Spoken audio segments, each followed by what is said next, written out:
Hello and welcome to What Does the Giraffe Say with myself, Kathleen Retourne. And I'm very excited today to be saying that we're going to be having an interview today with Francis from Conservation and Tourism Society, otherwise known as CATS. He does a lot of work in the local communities within Zambia, particularly with a focus on Livingstone. So Francis, I'm going to hand over to you now. If you could just tell us a little bit about yourself and how you got involved in CATS. Hello, Kath, and hello, everyone watching. My name is Francis Mshawati. I am the Deputy Director for Conservation and Tourism Society, that is CATS. I've been with the organization for a year and 9 months now, and we've been doing quite a number of works in different communities and in schools. Yeah.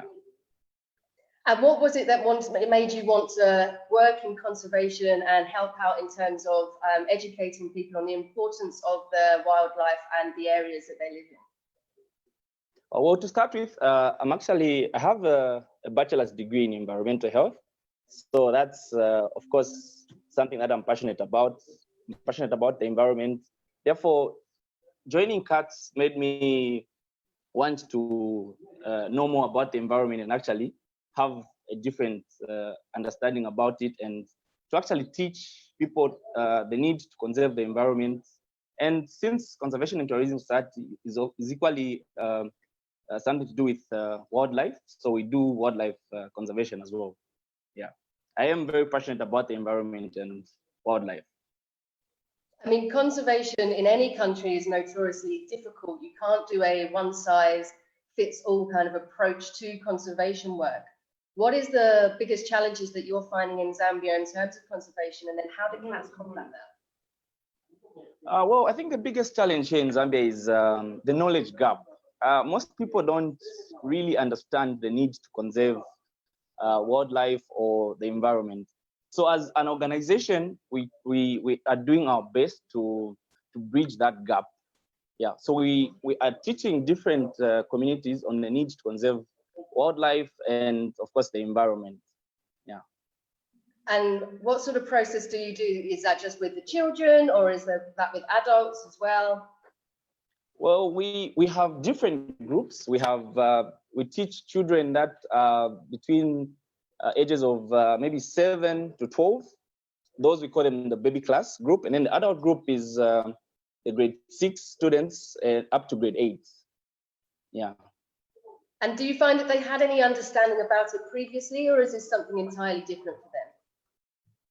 For the children, it's something entirely different because they are still very young. So it's us having to teach them about these things. And then the adults, they have a bit of an understanding, but it's just on the surface. So it's our responsibility to teach them more about it and to equally have their view. Remember, we're not just teaching them, we are equally getting information from them. We are exchanging information. And they have, we actually have different activities, especially with the adults especially, where we have different activities such as tree planting activities.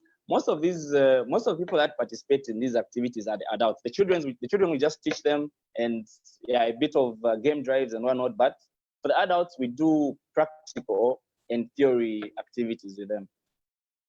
And do you find that it's difficult to change? I know that once people are older, they kind of have their own opinions and they've made up their mind on some things. Do you find it's hard to kind of change those opinions? Well, it's not always that we are teaching them what they don't already know. Sometimes they already know, but the implication, I'll give an example of maybe the importance of wildlife. Yes, they understand that we see these animals and whatnot, but we're going to tell them the importance of wildlife with regards to the importance to humans in such a way that we're looking at tourism and also the importance of wildlife with regards to humans, which is also coming up with the jobs and whatnot. Yeah. So as well as the challenges, have you ever had a defining moment where you thought, this is exactly why I'm doing this job? What's kind of your favorite thing about what it is that you do? Well, I think my favorite thing about this conservation education is the having to get different views and understanding about the environment from different people, because different people have different opinions about the environment and wildlife. Because some people say, well, elephants, I'll give an example of elephants. Elephants are harmful and whatnot, but elephants have a brighter side on them. That's what we teach these communities. And do you find that's difficult to change? Because I know, having spent some time in Zambia myself, there are issues with elephants eating crops and coming into people's properties, like on their land. What do you say to them to try and stop them from hurting and attacking the elephants? Well, in fact, we're actually working on a certain activity. I think in a few weeks' time, hopefully after the corona, it's going to be ready. We're going to involve the community, explain to them exactly the importance of elephants. So I think for this one, people have to wait and see. We'll have to wait for that program to come through. Only then can they understand about elephants. And having spent some time myself, as I mentioned earlier, living in Zambia, I was very lucky that I got to see cats in action, going and doing the teaching at the different classes with the different ages. One of the things I was really impressed with is the fact that your classes are actually really fun. It's not someone just speaking at you the entire time, giving you a lecture. Yeah. There's dancing, there's singing, there's fun games. Do you find that this is a way that children retain information better and actually enjoy it rather than just being spoken at? Well, I think it's been proven. Children participate well in an environment where it's fun. If you are too serious with them, then they'll lose concentration. So if you bring in fun games, then there's more participation from them, and we, the teachers and the recipients, which is, of course, in this case, the children, will have fun, and we are able to exchange ideas like that. And how do you come up with the class lessons? I know that it's not just you, obviously, at CATS, there's a few of you. So do you bounce ideas off? Do you use previous examples of what you enjoyed as a child, for example? Well, it's we are about 6 teachers, so we are all coming from different backgrounds. So yeah, we use different approaches of our growing up or upbringing, and then we put that into play, and we just try to bring it up and put it out to them, just as our parents or our friends in the past did on us. Yeah. Okay. Well, I've only got one more question left, and then we'll have a look and see if there's anyone that's got any questions that they want to ask. They can always put it in the comments on the Facebook post, and we can have a look. If you're watching this later, then feel free to still put your comment in, because a member of CATS will be able to come back and help you with that.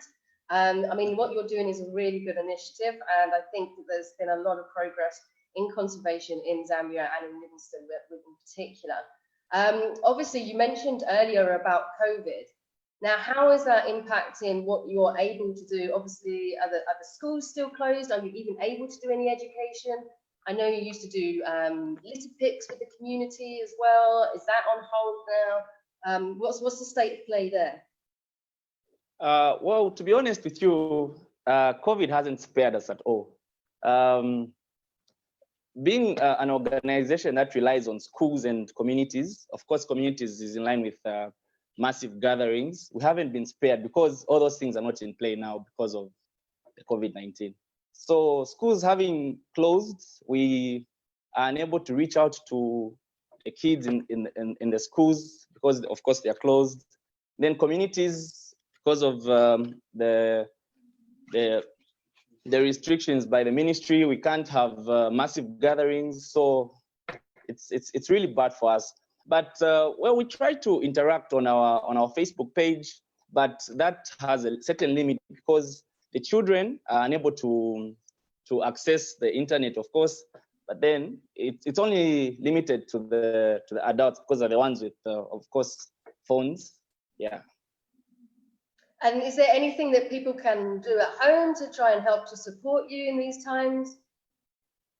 Well, I think the only thing that people out there can do is maybe just get the information from our page and share it with their children and everyone around them. Okay. Well, we've got one comment coming through, and they're asking if they wanted to get into doing what you're doing, how would someone go around getting into the sort of job that you're doing? Come again? So if someone wanted to do a role similar to what is yourself, like teaching in conservation, what would you suggest they do to be able to do so? I think the first thing they need to do is maybe understand exactly conservation, what conservation is, and they should also have an audience, of course, where the information can be taken to.